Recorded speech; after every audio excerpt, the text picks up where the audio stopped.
welcome to another episode of the Anti-Agency Podcast, Stories of Doing Business Differently. Jason Yormark, your host and owner-founder of Socialistics. Thank you for joining. I'm really excited about our guest today. We had the opportunity to meet each other at a startup competition a couple months ago back in San Francisco, and they were doing some cool stuff and kind of captured a really cool Q&A video with me, so I felt motivated to get him on the podcast. He's doing some cool stuff with a new startup. I'd like to welcome Ashish Fernandez, who is the co-founder and COO of Meetrics. Welcome to the show. Thank you. Glad to be here. Yeah, looking awesome. forward to talking to you. Yeah, for sure. I've been looking forward to this. So, so let's just kind of jump right in. Tell me, I always we'll get into this startup that you're kind of got going, but I want to get some context first towards like what led you there. Tell me a little bit about your career path and your passions, and what are the things that kind of led up to where you're at today. Yeah, no, definitely. I would say my path to get here was not really planned, pretty unconventional. I don't know if that's cliche at this point, but it really wasn't planned. I actually, back in high school, really liked math and science. So, talked to my father and a couple of his colleagues and some friends and, got some advice on what to do in university. I ended up doing a chemical engineering degree in the University of McGill in Montreal, Canada. Mm-hmm. With the intention of going to kind of an oil and gas industry. I was brought up around oil and gas, and this is something that I wanted to do. So did the degree and moved up to northern Canada to work in the oil fields in Canada for Shell. Wow. And was at Shell for almost exactly 10 years in different roles. I started in technical roles in process engineering, operations, really wanted to move into business. So ended up getting a few jobs in project management, business development, economics, and really enjoyed it. But back in 2014 or so, oil prices were low. The kind of industry slowed down, and I really wanted to just do something different. So tech was really booming. All of the stories around, different tech companies coming up and disrupting. I said, this is what I want to do. I want to at least try it. I had a small startup called Third Degree, which is a social media Q&A kind of thing. Didn't really know what I was doing, but I knew that this is kind of what I wanted to do. Really enjoyed it. It was kind of like a little tech startup. Didn't really go anywhere, but through that experience and my previous experience at Shell, was able to transition into tech with Google. And that's kind of when I moved down to the Bay Area and worked at Google in kind of an operations and strategy role. Really got the tech experience that I was missing when I wanted to pivot into tech. And I had an extraordinary 5 years at Google, and knew that eventually I wanted to run and start my own company. And the timing kind of worked really well with a friend of mine, Mate, who I had met when I first moved here. And we had always been talking about, work, meetings, or a lot of our plans would get canceled because of like lengthy meetings or having too many meetings and having to work in the evening. And both of us said, hey, this is an amazing space. Like there's thousands of technology available, but still this problem exists. He was in the meeting space. I had, 36 hours of meetings at Google.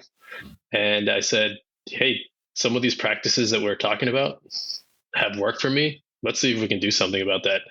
And that kind of naturally transitioned to this company. And we decided to start this summer in 2023. Gotcha. That's awesome. So we have a similar background in that I was at Microsoft back in the day. And so obviously there's some similarities to working at to Google in terms of size of company, I'm sure, and the onslaught of meetings. I know we talked a little bit about that at the show and kind of connected on that. I'm curious about when you did the entrepreneurial bug was it always with you, or was it something that kind of developed over time in your experiences? Like for me, for example, I didn't realize, I always thought doing my own thing would be cool, but I never really truly understood that I was wired for that. Like I had a lot of movement. Unlike you, I rarely lasted somewhere more than a couple of years, which is pretty typical for a marketing professional. But I always I just didn't get it. Why it's like a square peg in a round hole. And it wasn't until later in my life that I finally realized that the stability that I was always thinking that I needed or wanted was actually doing my own thing. So now when I look back, I realize, well, geez, I was always entrepreneurial focused. Like I wanted to do my own thing. That's the way I was wired. I always got frustrated about too many meetings and managers that, slowed me down. And so it was always there with me. So for you, similar for you, or did you just find that your experiences eventually led you to a place where you then wanted to make that leap? I wouldn't say that back when I was in college or like even early in my career that I said, I want to just run my own company. I think my personality is more, I like to be independent. I like to do things myself, figure things out myself, like obviously get help when I need it. And I think early in my career, kind of what you touched on, I like getting experiences where I could kind of control the outcome. So the jobs I didn't like the most were the ones where I had like a small part and it's like, hey, do this. And then you're going to pass it on to the next person. Yeah. Because I just, that's literally a cog in a gear there. Right. So I found that the roles that I really had kind of this breadth of wiggle room were the ones I thrived in and really enjoyed. And the experiences of sometimes being, handcuffed by a larger strategy that kind of like counteracted the thing that I thought was the best thing for my scope always kind of annoyed me or slowed me down, or said that, hey, like if this is my business in this area, I would love to do it this way. And over time that kind of was a fissure, and that crack started to go more and more. And I said, you know what, like the experience that I've gotten over these, 15 years from these great companies is really going to set me up well. And this is not just like now, this is just through my career. There was always this bug like, hey, like, is now the best time to do this? I would love to, but something would come up. So I think it was always there. It ended up being a matter of timing as well. So those all came together kind of recently, where I had the experience, the time, the bug, and it kind of just, I was like, this is it. This is the time to do it. Let's go do it. Like, let's stop thinking about it. I'm just going to do it. Got it. So it was there. Gotcha. All right. Well, I got some more questions about this, but let's create a little bit more foundation. So tell me, give me the elevator pitch on Meetrics. What is it? What does it do? What does it compare to? Kind of give the audience a little bit of a background of what it is and where it's at. Sure. So Meetrics is centered around meetings. The point of Meetrics is essentially to give everyone time back. The thing that I disliked most about having 36 hours of meetings a week was that it didn't just mean that my job was done. It meant that the work that I needed to do had to happen in the evenings and oftentimes the weekend. I mean, I think that's the case, like most of the case. Like when we talk to people at conferences like yourself, everyone's like, yo, meetings get in my way and I need to like do work in the evenings. So the crux of it is, how do we get people to how do we enable those people to do more work at work? Everyone that we've talked to, including myself, including you, has said like, I spent 70% of my time in meetings. More the times I spend in my meetings, 70% of the time is kind of wasted. And our real mission is like, how do we make that time that you're spending in meetings absolutely meaningful? And so we took this problem that was like, everyone has crappy meetings. Said, okay, cool. Instead of giving you a Band-Aid to kind of help you take notes better or like get transcriptions so you don't have to, so you can like go back and look at what you talked about while you were kind of half working on the side of that meeting, which you shouldn't have been doing. We said, let's take the problem, let's break the problem to like, it's real, like first principles, like what is causing this abundance of meetings post-COVID, especially. And it really came down to, I mean, I'm guilty of doing this as well. It came down to just firing off, calendar invites in people's calendar when I want to just talk about something without thinking about it. Like, hey, there's a thing I need to think about with Jason. Let me just take 30 minutes of his time on Wednesday without really thinking about it. And then Wednesday comes, we kind of freewall it. So Meetrics in its essence is starting with, let's make preparation for a meeting as simple and easy as possible. for any single user that's using the platform. Mm-hmm. You can be a new grad out of school, you can be a senior person. We can make this so standardized and so easy that any topic that you think about, we can generate content for you to talk about. We can help you choose who's the right people to be there, the amount of time you should actually spend of that person's time, and make sure that you actually know what you're doing going into that meeting ahead of time, and let you do that in a fraction of the time that would normally take you do that by yourself. Mm-hmm. And that's kind of the simplistic form of like the premise of Meetrics, the foundation of Meetrics. Okay. And then we believe once you get that step done, let's help you do the rest of the stuff, the in-meeting stuff, the after-meeting stuff. So at the end, you get this full end-to-end meeting platform that helps you just become a professional in the sense of meeting management. Gotcha. And where are you at in the state of the company? Has it launched? Is it in beta? Like, I'm just curious where you are in that, like in the life cycle. We have launched it. Mm-hmm. It's not a public launch. It's mm-hmm. a public launch, but not a public launch at the same time. We just finished our second round of a wider beta test, let's say, mm-hmm. with selected users that we know pretty well who have kind of followed this journey to get real good feedback. So we're actually entering the phase now where we're more publicly launching this. So we'll call this kind of our MVP launch. Mm-hmm. And the point of this MVP launch is to get these initial customers in, help us find additional, things we should work on, prove out the rest of that roadmap that we have planned instead of doing it ahead of time, and really get people using what we think is the most important part of meeting management, which is preparation. Yeah. And get them used to that. Because once they get used to that, once they like it, everything else just seems logical. Gotcha. What's your team consist of right now? Right now, there's 3 of us mm-hmm. full time, and there's a few people that are helping us out as almost like contractors, let's say. So it's myself, COO, Matej, who's our CEO, and Robert, mm-hmm. who's our CTO. And we all live in Mountain View. Gotcha. And have you all of you or yourself taken the leap full time into this, or is it still kind of in concurrence with other jobs? Yeah, no, we're all full time. Matej hopped on full time pretty much the same time I did, around May this year. All right, so you guys are invested. We are fully invested. Robert came. We only met Robert in June, a month mm-hmm. after we took it full time, and he's been full time since then. Gotcha. And did you guys self-funded? Are you looking for investment money? Kind of how are you paying the bills, or how did he kind of get things off the ground? We're fully self-funded, bootstrapped right now. Nice. Our part of our Q1 plans is to raise almost like an angel kind of round and help us get traction, initial customers, initial marketing, build out the rest of the product, and then we're going to go for a larger seed round. Gotcha. So I was looking at the website. I know that if I understand correctly, your platform bolts onto the Google ecosystem.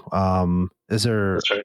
What happens so who's your ideal client, and what happens if they're not in that ecosystem? Do you have plans to kind of have it be ambiguous over time? Just curious about that. Yeah. I mean, the reason we chose Google right now is the company demographic that we're looking for are companies, 200 employees or less. Mm-hmm. That's typically like who we see using this MVP version the most right now. Yeah. So Google made the obvious sense because a lot of those companies use Google Workspace. Mm-hmm. Google also has a lot of very user-friendly developer APIs. We're also part of the Google for Startups program, which enables mm-hmm. a lot of cloud computing credits, which helps with the costs. Sure. So we're starting there. Our ideal customer profile, or ICP, are people that basically create a lot of the meetings in this ecosystem. Project managers, product managers, product managers, typically people that are managing those meetings. And the eventual goal is to get this across all of the major calendars. So mm-hmm. Zoom calendar, looking at Microsoft Teams, in such a way that Meetrics will exist in all of those calendars, but will be a common kind of user interface that everyone knows how to use. Mm-hmm. And while you're interacting with someone in a different calendar, so you can imagine like a salesperson interacting with someone else who's, could be in any different type of calendar, will be used to one interface that everyone understands and everyone can use. Gotcha. So is this one of those things, is your customer a B2B, B2C play? So I'm just thinking out loud around like, if like I work at a company and I stumble across your product and I think it's cool and I want to try it personally, am I able to do that, or does the company kind of have to embrace it and then roll it out to all of their employees? What's the path? That's actually a great question, because we had a lot of discussion around how do we want to focus this, B2B, B2C. There's pros and cons of each of them. We've actually we've made it such that anyone can try it out. Mm-hmm. So a B2C, like one person in an organization can try it out, say, hey, this is something I really like. And if they want to, they can pay for it by themselves. Right. But we've also enabled large teams to do it. Yeah. So someone tries it out, the exact example that you said, where you like it, you use it, you're like, it's effective for me, but it's going to be even more effective if multiple people use it. Sure. Yeah. You talk to your boss or other people on your team, you're like, hey, why don't we all use this together? That's totally enabled as well. Yeah. I mean, I would think, just thinking out loud, it's interesting because there's parallels to that in my world. Like, we're a small boutique sized agency, but there have been numerous instances where somebody on the team used something or found something that they really loved and advocated for it for the rest of us, and it ended up being a part of our tech stack. Like, it's something. So I definitely think that that's a scalable way for things to happen. Sometimes the decision makers are harder to get to, but the folks that would actually use it are the ones that are on the front lines that you have access to and can influence.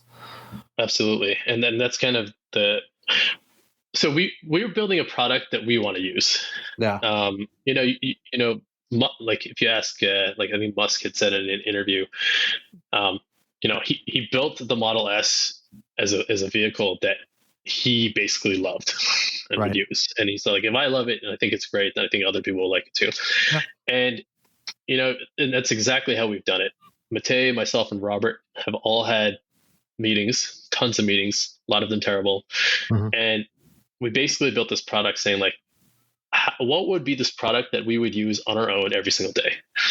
Mm-hmm. That's the experience that we want to give to the everyday person who's at work, who can advocate for it, and hopefully, decides that this is something that's really valuable for them and that everyone else should be using it. Yeah. Because the more people that use it within an organization, the more valuable it is because of that network effect.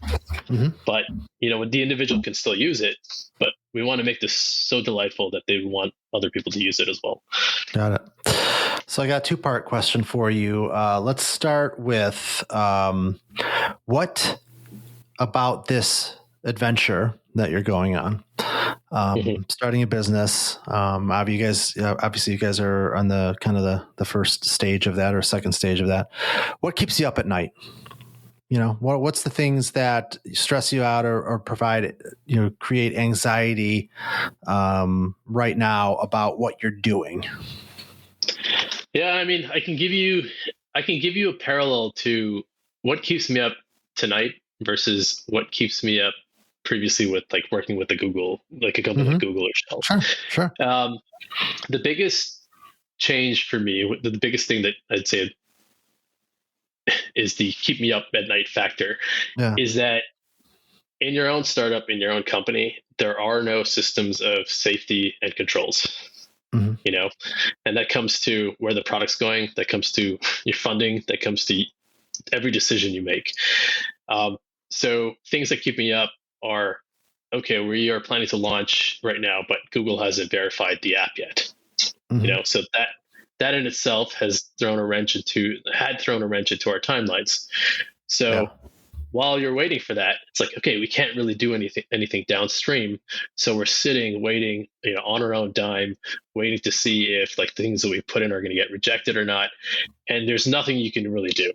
Mm-hmm. Whereas if when you're working for a company, you're like, oh, there's this delay. Cool. I'm still getting my salary. Right. There's other things I can help out with. There's a lot less stress, So mm-hmm. the things that keep me up are those unknown unknowns that show up where you have very limited control and very few levers to pull to get things through.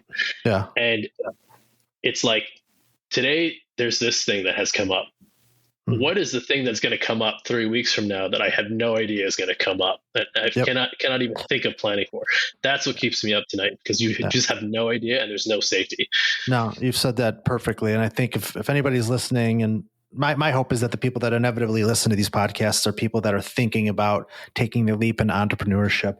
And that is by far, if you really want to break it down to its most simplest state, the difference between not like a traditional, you work for somebody and you go off and do your own thing. It is the unpredictability, the uncertainty, the instability that comes in an entrepreneurial world. And you are either wired, you either embrace that and can handle it and welcome those challenges, or you're the type of person that would crush. And you need predictability, you need stability.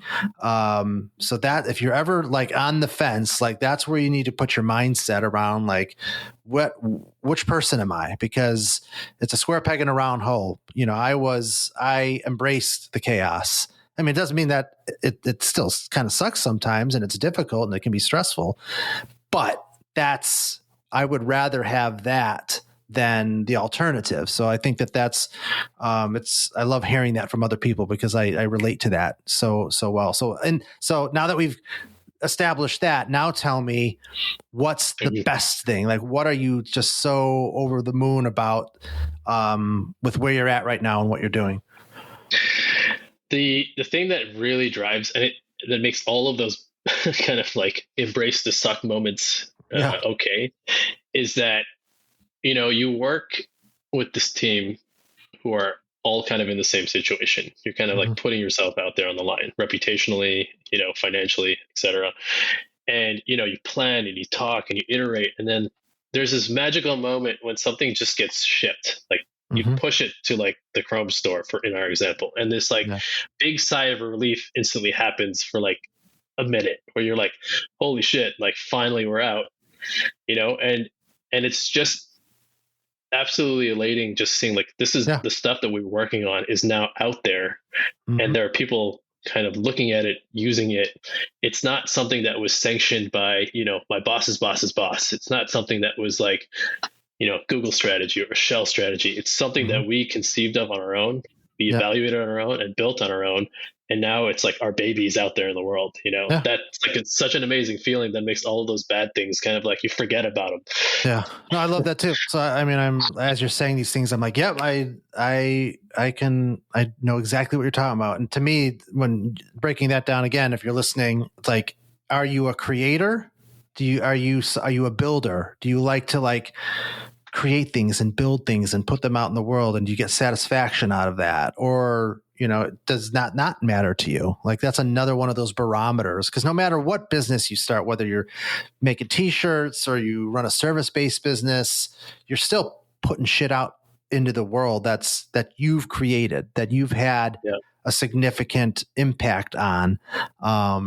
That's another one of those kind of like barometer things around like, is this for me, or do I need to stay the course in a traditional and working for somebody else? And there's no, I always tell there's no right or wrong answer. I don't look at people who work, a typical 9-to-5 job negative. Like, so what? If you're happy and that's for you, great. But if you're not and you're wired to do your own thing, there's a path to get there. And part of that is just making sure that mentally you can make the connection that, that's where I need to be. And then you figure out how to get there. And I think that's a really good point. I mean, one thing that also helps if you're ever thinking of making that transition is you kind of look at what is my worst case scenario if this doesn't work. Yeah. Like you can always establish like, hey, this is the maximum I want to financially pay for this. This is the maximum amount of time I want it to go before I'm like, okay, this is done, or like it's no longer feasible. But like at the end of the day, it's good to also think of like, what is my worst case scenario? And a lot of the times the worst case scenario isn't that bad. Yeah. You can always go back to the job, reset, try it again. You have people in your network that are always there to talk to, or like, hey, that was really good. Like a good try. You did it. You tried it, try it again next time. So that also helps. And the other thing that I kind of wanted to caveat, which was around the safety nets, and also tie it back to your question on like what things bring you over the moon. Yeah. It's just like for me, it's the ecosystem of kind of the startup world, which I didn't realize how different it was than the big tech world until Yeah. I went over to do our own startup here. Just talking to the different entrepreneurs in the area, the different startups, different ways of thinking, meeting these people at the conferences we've gone to, like yourself. It's just so nice to talk to different people in different areas and see what they're going through. Yeah. That provides for me a safety net as well, because you're like, holy shit, like we are just delayed here. I don't know what's going on. And 10 other people have had that same scenario. So you may not know that it's going to happen or like why it's happening, but you talk to someone else and you instantly feel like, it's not the end of the world. It's not something that you're facing alone. Like other people are going through the same things, and it's just nice to meet those people and have that kind of like safety net as well. No, for sure. Yeah. So if you're listening, we Ashish and I met at the Pegasus Ventures runs a startup competition. I think they do it every year. This was the first time we sponsored there and had an amazing experience. It was because most of the trade shows and conferences that I've been to have been. It hasn't been in that world. So that was really my first foray into being around those sorts of individuals and that many creators. And it was awesome. Like, I think I got there, and certainly it was our intent to hopefully meet companies that might find our agency, interesting and potentially need our help. But I think what ended up actually happening that I wasn't planning for was just the volume of just like excitement and interest in me personally and what I've accomplished as a business owner. Cause I'm not an inventor. I'm not a technology guy. I run a social media agency, but I had all of these kind of students or early stage creators kind of coming up, and they were so like fascinated by the things that I had done in my life and what I had accomplished. And I'm always a pretty, I'm humble by nature. So, but it was so refreshing to like get out there and like be around smart, passionate people that are kind of in the beginning of their careers and creating these things. And that's another one of those pieces of advice is like, we live in this like post-COVID world where everybody's gotten so used to being behind a computer screen and doing things in that way. And it was a wake-up call for me. Like, wow, I really, even though I thrive in that world, I miss this. I miss being around a lot of people and having these conversations. And it just sparked an entire thought track around, okay, what can I do with this, and how can I make a bigger impact, and what other people are trying to build and motivate them and help them do that. And this podcast and what we're talking about is, reigniting that and talking to folks like yourself doing cool things is the result of that. I think that's really well said, because, just like even when we met you guys and you at the booth, those conversations always go, especially when it's a startup and like another startup or someone who helps startups, you start talking, it's like, hey, what are you doing here? Oh yeah, we do this. What do you guys do? Oh, you do this. Oh, cool. It instantly goes to this back and forth spitballing. And I think with you, we were talking about, we're thinking about doing this for marketing. Oh yeah, have you tried this? This didn't really work. You automatically go through this back and forth dance, where you start firing ideas, like, and I think that's the coolest part of kind of this early stage kind of like startup network, and people that help startup networks, is that everyone is very energetic. Everything is brand new, because that's essentially what a startup is, right? It's a new thing, a new idea, a new disruption, something that's, maybe going to work, maybe not going to work. And there's tons of different ways you could do it. And people are just willing to have those conversations with you all the time. I mean, even when we do the way we met, like the way we met you, which was like, hey, we're doing this kind of like, quick fire thing on meetings. Do you want to do it? You're like, hell yeah. If it helps you out, sure. Yeah. And when you ask someone at those conferences, there's always a few bigger companies, and you'll go talk to that person, like, hey, do you want to do this back and forth thing? They're like, oh, I don't know, I'm not. I don't think I'm allowed to. Like, the HR team's not going to be happy. But like every startup that's like small, like understands like what's going on. They're like, yeah, let's do it. Yeah. Can I help you out? Let's do it. And then you always talk to them after about ideas and stuff, and it's just like super, super motivating. Yeah, no, I love it. I think that one of my biggest frustrations working for larger companies companies was the lack of speed around getting shit done. I think that was one of the things that I always struggled with. Like, I move at lightning pace. If I have an idea, if I want to do, I mean, I'm of the mindset of move fast, move hard, make mistakes, learn from them, build off of that. And I think back to my days at bigger companies, and I can remember always just being frustrated at not being able to do that. And I think that was, and again, that was one of those, I didn't realize it in the moment as much as I do now looking back, but now I think it's one of the things that really just fuels me. It's like, I know I could wake up, and if I have an idea, let's go. I'm just going to move on it. Like, I don't have to like run it up the chain of 3 managers and get approval. And it's just like, that is like one of the coolest things in the world to be able to do. Yeah. And it's awesome at the smaller scales, because obviously anyone who's in this journey is there because they want to do the thing that they're working on. It's not, no one's like, bending your arm backwards to be like, why don't you just come here and like pay yourself out of pocket living in the Bay Area. No. So you're always thinking of ideas, and our CTO, Robert, this morning was like, I thought about this thing at 2 a.m. and I think we should implement it. Like, it's very hard to find that in like a very big company. It's like, you'll find a lot of people that are like, 4 o'clock comes, I'm done. I'll see you guys tomorrow, kind of thing. And, and it's like, okay, well, if it's not going to happen this week, let's just wait till next week.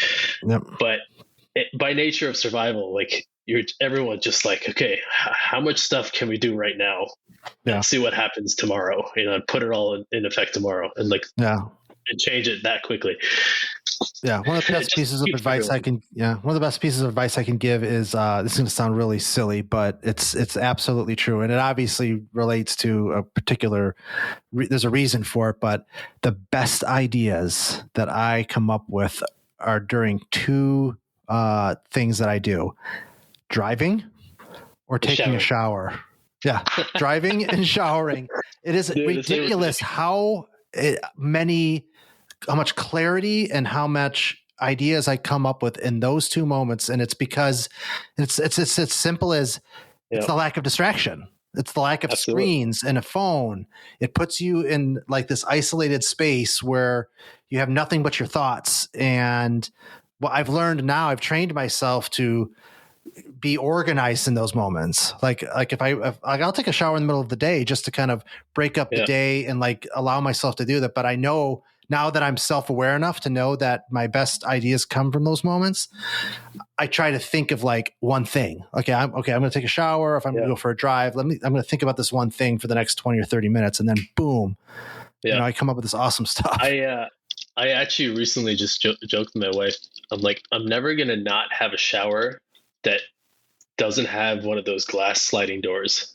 Yeah. Because I literally will think in the shower and I'll start drawing on the glass, right? Or drawing like a process or like a checklist. And I'm like, oh yeah, if we do this, like, that's basically your whiteboarding in the shower. That's true. It's like, or maybe, I mean, that's the next invention is a waterproof whiteboard.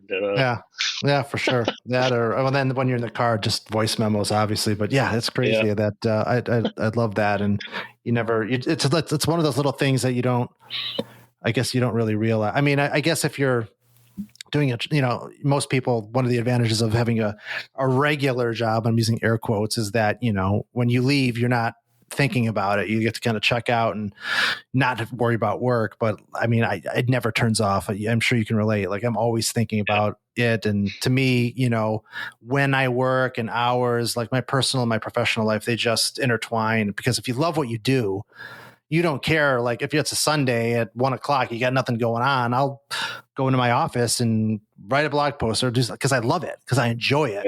So it doesn't feel like work to me. And if you can ever get to that place, then you've made it.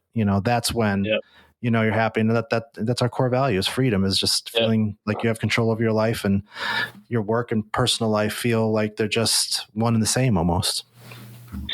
Yeah, and I mean that's interesting, because some like people obviously ask, like, hey, like, is it a lot of work? And it's like, yeah, it is. Like, how many hours do you work? I'm like, I honestly I don't don't know. know because No. you're never not working, No. like your day is more broken up because you got this and this, but like anything in the middle, you're not really not thinking about it. Yeah. No. As I always So say, like you're always I'm like, does that count as work? Like sure. if I write something down and I write like notes or like draw something, does that count as work? Like I it always say it does, does. Yeah, yeah. right? Like if I'm thinking about it, like I'm getting work done in my head, just because there isn't a physical output of it doesn't mean that what's happening in there doesn't eventually make its way into some sort of deliverable. Right. So absolutely. Yeah. That's what I always tell, like in the agency game, like that's what I tell clients is like, we're always working for you. Like I can guarantee you my account managers are thinking about you Right. outside of work hours, right? So that's what you Yeah. paid for. You get them in that mindset. Yeah. So, And um, and it's a different feeling than like, to me, like working at a full-time regular job, because you're there's like, we need this deck by Friday. So then you're yeah, like, okay, at like Wednesday night, I'm behind, so I need to go work from like 8 till like when I go to bed on this deck or these 3 slides. yeah, That to me is like, okay, that's working all the time. But then here on the startup side, it's like, okay, what am I going to do next? What do we need to do next? It's just like always on, but it mhm, doesn't feel the same way. I don't know if yeah, you know what I mean. It feels like, yeah, for sure. it's just the feeling is different. So it's hard to say like, oh yeah, we work this many hours a week, because it's all the time, but it's not also bad feeling. Yeah, no, for sure. All right, I want to get two more questions in before we wrap things up. The first one is, what now thinking back, and I know you guys are still kind of in the earlier stages of the history of your company, but what's one of the biggest things that you've learned in this journey of entrepreneurship, or what's something that you might have done differently? So what's a big key learning or something that if you would have done differently if you had the opportunity? I think the one big thing is we would probably focus more on like smaller sprint updates and less Mm-hmm. design upfront. I Mm. think we did spend more time on design, which can be a waste, because we're Yeah, like eventually, like the designs that we had back in like July, August are completely different than what we're doing today. yeah, Right. So I think that's one thing we would do differently is like, here's a piece of crap version, test it, mm-hmm. iterate on that, and then like kind of focus on the final polished design later. We Yeah. kind of did both in parallel, which I think we would do differently next time. Um, I mean, that's the biggest one that comes to mind. Yeah. What's really interesting about that is I'm of the mindset, and I talk about this in my book around, I had one mentor in my entire life, like one person that actually I can to this day quote. And there was something that he had said to me in a previous job that has always stuck with me. And it was a simple phrase: everything speaks. Right. That was this idea of that everything that you put out in the world and everything that you associate yourself with contributes to how people perceive you and how they respond to you. I'm a huge proponent of, like, a lot of people will say when you're first starting out, don't worry about how your website looks, or don't waste any time, on a fancy logo or something. And I'm of the opposite mindset. I believe that people respond to beautiful things, and Yeah. user experience matters. Like I worked at Microsoft. I was all about PCs and using PCs, and like the iPhone came out, and like after a year, and then I got into that ecosystem, and then it was like a wake up call to me, like, oh my God, like when you're using technology and it's enjoyable, like you enjoy, like you look forward to using it. That's how I feel about like a MacBook or an iPad experience. And everybody's got their personal preferences. I get it. Right. But the bottom line is, if you enjoy using it, that is incredibly powerful, So I think it's important to have good design and good user experience. And that's not time wasted, because it's got to be easy to use. It's got to be enjoyable to use, because that's what's going to get them to tell other people, like, I love using this thing. It's so easy, or it looks incredible. I love using it. Right. That's that whole like idea of like the people that leave reviews on things or talk about things. It's either they love it to death or they hate it to death. Everybody in the middle just keeps quiet, right? You're either 5-star or 1-star. Yeah, exactly. Nobody like wastes their time on 3-star reviews. It's like, it was okay. You're either like motivated to like tell somebody about a thing because it was amazing or it was horrible. So I think, if you guys spent time making it look great, I think that's not time wasted. So that's awesome. I mean, that's true. Yeah. Yeah. That's true. Oh, go ahead. Yeah. No, I was going to say the one thing I was going to piggyback on that on is tell me about 2024. So let's flash forward to take a time machine to December 2024, wrapping up the year. What needs to happen? What will have happened by then for you to feel like Meetrics is killing it? Like we've done everything that we had hoped to do this year. Like what needs to happen next year for you to feel that way? Yeah, that's a good question. We actually had our kind of a meeting around this today. Well-planned meeting, I must add. So fast forward to 12 months from now, we want to see a large growth in users. We want to see a fully fleshed out product. Yeah. And we want to see us have completed our initial seed round funding. Got it. Those are the 3 big milestones for the next year. I mean, the fact that you were able to answer it succinctly is a good sign that you know what you're aiming for. So that's important. We literally today we said let's have 3 metrics for the next quarter and for the next year, and that's it. Those 3 things. Got it. Don't want to get it confusing. That's it. Yeah, that's all we're going to focus on. That's awesome. I'm sure you'll get there. Awesome. This is fantastic. I love conversations that flow organically, and this was certainly the case. So before we wrap things up, let's tell everybody, where can they find Meetrics? Where can they find you? Anything you got going on online? All that good contact info stuff. Yeah. So Meetrics can be found at meetrics.ai. As for us, we are based out of the Bay Area and always happy to connect. I mean, I think that's one of the coolest parts of this experience is just how many people I've met over the last 6 months in different avenues, different venues. So if you're around here, love to connect, love to talk, let's talk anything. Talk about hockey for all I care. I've met the most interesting people in the most unexpected places. So Meetrics.ai on LinkedIn. Ashish Fernandez, Z ends in a Z, and yeah, I mean we're in the Bay Area. I'd love to meet up. Cool, awesome. Well, we'll make sure that we'll link up the site in the show notes. So if you're listening and are interested in giving it a spin, check that out. But Ashish, thanks for coming on. I'm sure our paths will cross again, and we'll stay in contact. But I really appreciate you carving out some time to be on the show. Yeah, thanks so much, Jason. Awesome. And for those of you listening, make sure to like, subscribe, share, all that good stuff. Any ideas you have for topics, I'm always open to that, so reach out. But thanks for listening, and we'll catch you at the next episode of Anti-Agency. Thanks for listening.